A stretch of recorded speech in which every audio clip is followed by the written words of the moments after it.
নরম ও তুলতুলে রসগোল্লা বাড়িতেই তৈরি করতে চান? চলুন দেখে নিই সহজ এই পদ্ধতিটি। ছানা প্রস্তুতকরণ। প্রথমে একটি চওড়া থালায় টাটকা ছানা নিন।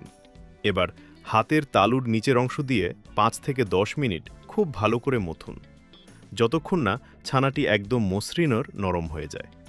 আপনি চাইলে এই সময়ে ১ চা-চামচ ময়দা বা সুজি মিশিয়ে আরও কিছুক্ষণ মেখে নিতে পারেন। বল তৈরি। ছানা মাখা হয়ে গেলে ছোট ছোট সমান আকারের বল তৈরি করে নিন।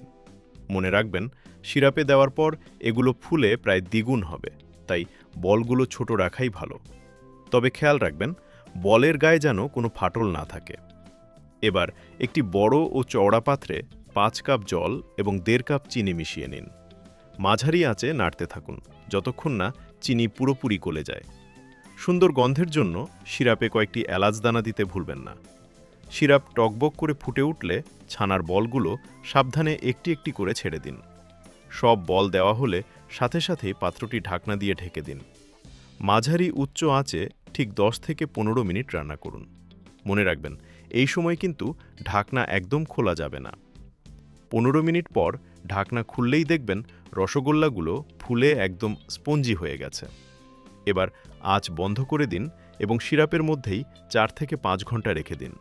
এতে রসগোল্লাগুলো পুরোপুরি রস শুষে নেবে। পরিবেশন। পুরো ঠান্ডা হয়ে গেলে বাটিতে তুলে ফ্রিজে রাখুন এবং ঠান্ডা ঠান্ডা পরিবেশন করুন দারুণ স্বাদের এই রসগোল্লা।